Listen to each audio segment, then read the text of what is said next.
সন্দেহ আর শঙ্কার এক সন্ধিক্ষণে দাঁড়িয়ে আছে ইসরায়েল। গাজা উপত্যকার ধ্বংসস্তূপের ভেতর যখন শিশুর কান্না মিলিয়ে যাচ্ছে বোমার শব্দে, ঠিক তখনই পশ্চিমা দুনিয়া একে একে সরিয়ে নিচ্ছে নিজের ছায়া। এই প্রথমবার যুক্তরাষ্ট্রের হুঁশিয়ারির মুখে পড়েছে দখলদার ইসরায়েল। আর সেই হুঁশিয়ারি এসেছে অন্য কেউ নন, মার্কিন প্রেসিডেন্ট ডোনাল্ড ট্রাম্পের প্রশাসনের কাছ থেকে। ওয়াশিংটন পোস্ট জানিয়েছে, ট্রাম্পের প্রতিনিধিরা ইসরায়েলকে জানিয়ে দিয়েছে যদি গাজা যুদ্ধ বন্ধ করা না হয় তাহলে যুক্তরাষ্ট্র আর পাশে থাকবে না। তারা স্পষ্ট করে বলেছে, এই যুদ্ধ যদি শেষ না হয় আমরা আর তোমাদের পাশে থাকব না।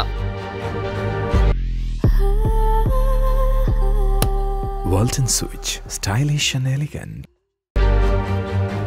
এই বার্তার পেছনে রয়েছে আরও এক ঘটনা। মার্কিন সেনা অ্যাডান আলেকজান্ডারকে হঠাৎ মুক্তি দিয়েছে হামাস। আলোচনায় মুখোমুখি বসেছিল যুক্তরাষ্ট্র ও হামাস, ইসরায়েলকে না জানিয়েই। প্রেস সচিব ক্যারোলিন লেভিট জানিয়েছেন, প্রেসিডেন্ট ট্রাম্প নিজেও চান গাজার যুদ্ধ থেমে যাক। মধ্যপ্রাচ্যে সাম্প্রতিক সফরে সৌদি আরব, কাতার ও ইউএর নেতাদের সঙ্গে বৈঠক করেছেন ট্রাম্প। সেখানে তিনি বলেছেন, গাজার মানুষ অনাহারে ধুঁকছে আর সেখানে চলছে ভয়াবহ মানবিক বিপর্যয়। শুধু যুক্তরাষ্ট্র নয়, একই পথে হাঁটছে যুক্তরাজ্য, কানাডা ও ফ্রান্সও। তারা হুমকি দিয়েছে, ইসরায়েল যদি গাজার যুদ্ধ না থামায় এবং ত্রাণ প্রবেশে বাধা না সরায় তাহলে নিষেধাজ্ঞা আসবে। এমনকি ইসরায়েলের কিছু ব্যক্তি আর প্রতিষ্ঠানের উপর নিষেধাজ্ঞা আরোপের কথাও বলেছে তারা। ব্রিটিশ সরকারের এক যৌথ বিবৃতিতে বলা হয়েছে, ইসরায়েল বেসামরিকদের জন্য মানবিক সহায়তা দিতে অস্বীকার করেছে, যা আন্তর্জাতিক মানবাধিকার আইনের লঙ্ঘন।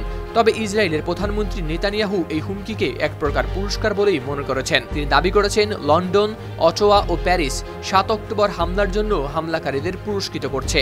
তার ভাষায়, এতে ভবিষ্যতে আরও ভয়াবহ হামলার উৎসাহ যোগানো হচ্ছে।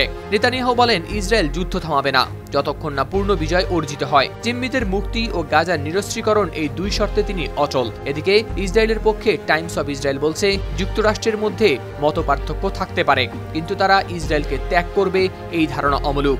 তবে সত্যিই কি তাই? হাওলাদার শামীম, RTV।